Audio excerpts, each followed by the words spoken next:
ঘোষণা তো আসলে প্রোডিউসার দিবে, আমি কি করে দিব, প্রোডাকশন হাউস দিবে, ডিরেক্টররা দিবে। নতুন কি শুটিং কাজ করা হচ্ছে?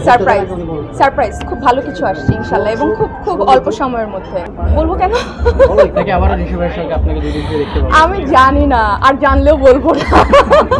আচ্ছা, আমি অনেস্টলি আমি মিথ্যা বলতে চাই না, সেটা আমি জানি, কিন্তু সেটার জন্য একটু অপেক্ষা করতে হবে। খুব ভালো কিছু আসছে, এবং ইনশাল্লাহ যেহেতু সুরঙ্গর পরে একটা কথা ছিল যে অনেক দিন হয়ে গেল আমার নেক্সট কি প্রজেক্ট আসবে, তো সেখানে দাগি এসছে। আপনারা আমাকে অনেক ভালোবাসা দিয়েছেন, দর্শকরা আমাকে অনেক ভালোবাসা দিয়েছে, এবং আমি চাই দাগির পরে যেটা আসবে সেটা যেন আরও ভালোবাসা পায়, এবং আপনারা যেন আরও পছন্দ করেন সেই ছবিটি, সেই ফিল্মটি। তো আমার মনে হয় সেরকমই একটা ছবি আমি পছন্দ করেছি, আমার লিস্টে নিয়ে এসেছি, এবং খুব শীঘ্রই আপনারা জানতে পারবেন। এইটা আসলে আমি বলতে পারছি না, কারণ আমার শুটিং শেষ, আমার ডাবিং শেষ, পুরো প্রজেক্ট কমপ্লিট। এখন সেটা বলতে পারবে আসলে বিঞ্জ প্ল্যাটফর্ম বলতে পারবে যে ওরা কবে এটা আপনাদের কাছে পৌঁছে দেবে। তো আমার মনে হয় যে এটা অনেক সহজ কোনো পথ না, এটা খুব কঠিন একটা পথ। ধৈর্য যারা ধরে একদম এইভাবে আটকে ধরে রাখতে পেরেছে, এবং প্রচুর প্রচুর ভালোবাসা থাকতে হবে, প্রচুর প্রচুর পরিশ্রম করতে হবে। যারা করেছে তারা টিকে গিয়েছে, এবং যারা করবে তারা টিকে যাবে।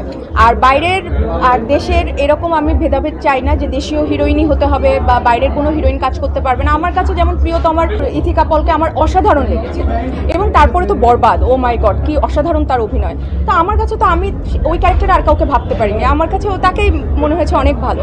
তো এরকম আমি যেটা সুরঙ্গ করেছি আমার কাছে মনে হচ্ছে আমি ভালো করেছি, দাগিতে আমার মনে হচ্ছে আমি ভালো করেছি।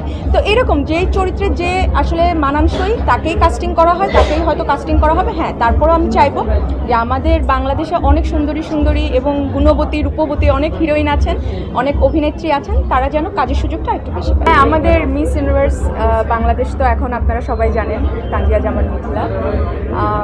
আমি বলবো কি বিচারকদের মধ্যে একজন ছিলাম, এবং ওর সাথে আরও যারা ছিল, যারা বিউটি প্যাজেন্টে পার্টিসিপেট করেছে, সবাই ভালো করেছে। কিন্তু শুধু তো বাংলাদেশের জন্য না, তিনি আসলে বিশ্বে আমাদের বাংলাদেশকে রিপ্রেজেন্ট করবে।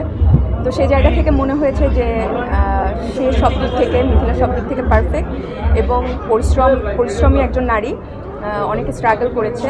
আমি মিস ইউনিভার্স হব বা আমি মিস ওয়ার্ল্ড হব, আমি দেশের বাইরে যাব, আমাকে নিয়ে চর্চা হবে, আমার একটা পপুলারিটি আসবে, এটাই তো এই বিউটি প্রেজেন্টের আসলে মূল লক্ষ্য না। মূল লক্ষ্য হলো আমাদের দেশের হয়ে বাইরে গিয়ে কাজ করা, এবং সেখানে নারী উদ্যোক্তা হিসেবে কাজ করা, এবং সেখানে নিজের বাংলাদেশের নাম উজ্জ্বল করা, এটা আসলে মেইন আমার মনে হয়।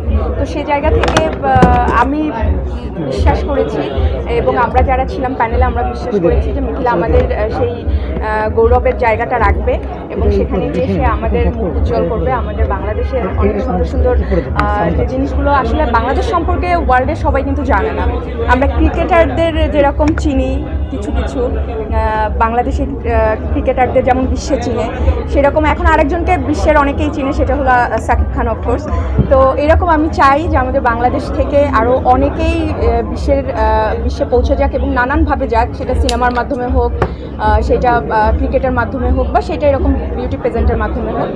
তো এটা অনেক গর্বের, এবং good luck to miss universe Bangladesh 2025 Mithila. So সবাই দোয়া করবেন ওর জন্য এবং আমাদের সবার জন্য।